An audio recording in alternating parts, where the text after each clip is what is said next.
And welcome back to another rendition of 4-episode opinions.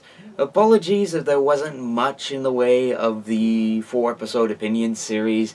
Either I forgot to do it, or in the very least I had personal things going on, family businesses and whatnot, which I won't go into too much details for. But let's dive into 4-episode opinions because I have selected a couple of new shows to take a good look at. And one other show I'll take a look at will happen within the next 2 days, but let's talk about a DreamWorks-based Netflix series. As many of you know, the DreamWorks animation catalog no longer plays on HBO, which is unfortunate in the sad portion, but also the live-action stuff, when distributed through Paramount, for some strange reason goes to Showtime. Distribution's weird!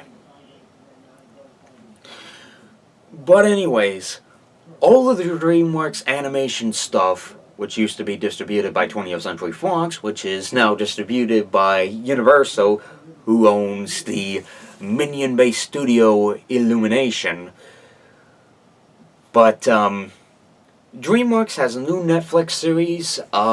It's based upon the first Captain Underpants movie, which I'm still praying to God gets a sequel, because it ends on the cliffhanger where the attack of the talking toilets may take place, and I want Attack of the Talking Toilets to be the next Captain Underpants movie. I don't know, DreamWorks, if you're listening to this, which I highly doubt you are, please make a sequel to Captain Underpants. It's too, like, something to pass up. Still worth it. But let's talk about the television series up on Netflix, which has about 13 episodes right now. So, basically, the epic tales of Captain Underpants. Basically, it's like the story and the movie.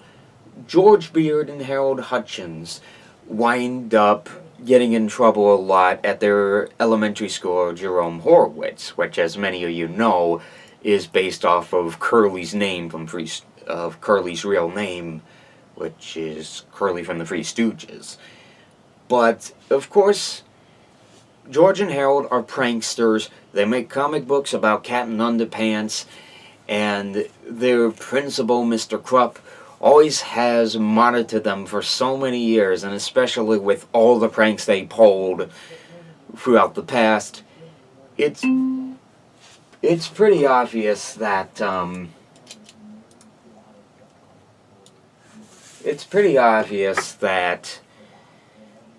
they get in trouble a lot, and they're sent to the principal's office. And so, what do they do in one of the moments when they get fed up with their principal and decide to do something about it? They grab a 3D hypno ring from a cereal box, if I remember the books properly.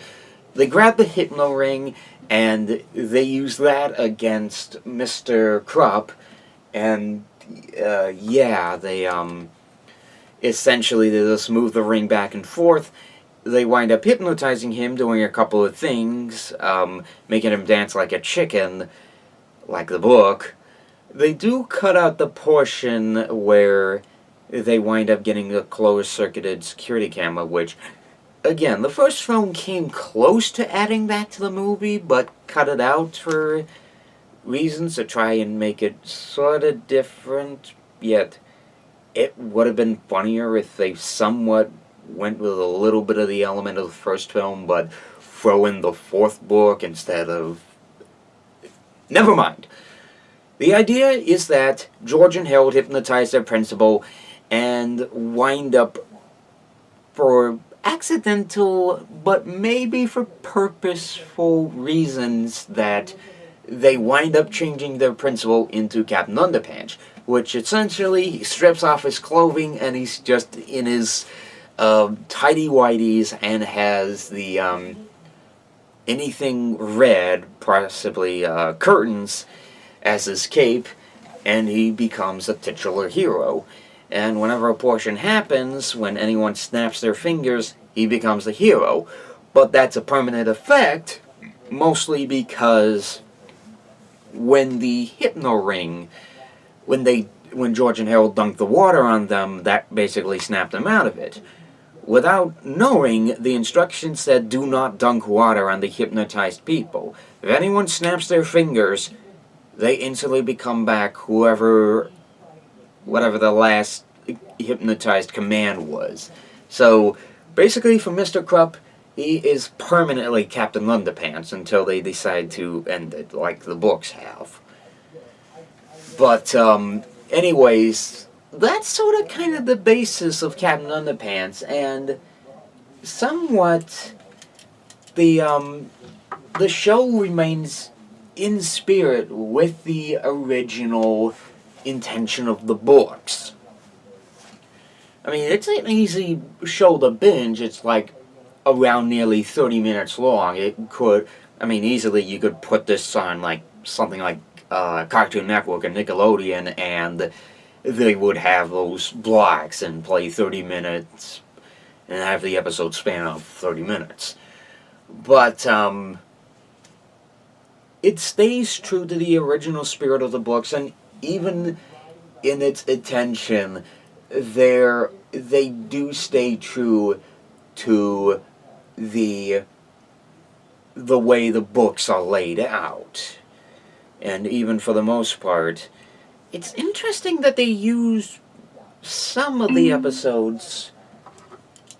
They use some of the episodes as a way they can mass produce some of the teachers at Jerome Horwitz Elementary School and have them be the bad guys.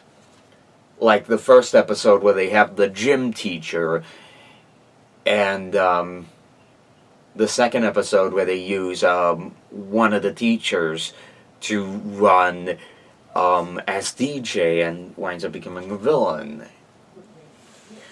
Now, again, the thing falls within inside the spirit of Captain Underpants. Is it a magnificent series? Depending on your taste of humor, not really. For the most part, unless the kid is very influential, they may try to imitate Captain Underpants, and that has been a big controversy here and there from time to time whenever children read the books. I even know, like, some parents' kid where they read Captain Underpants and they just ripped their ripped their curtains off, and they tied it and became Captain Underpants. Sorry. So that's interesting to hear about that. But the whole thing's still done through Scholastic. I'm not sure if Dave Pilkey is still like somewhat supervising Captain Underpants, because again, for the most part, Captain Underpants by Dave Pilkey was sort of kind of based around his real childhood.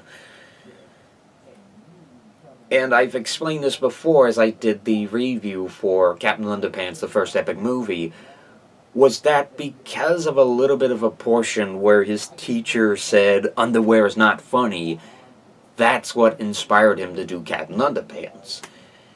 In the slightest, the TV series still keeps inside the spirit of the books, because they set up the stories, they make the comic, they read it out, and the rest of the story fills out in what it is. I mean, they even do the little, like, flip-orama style action scenes.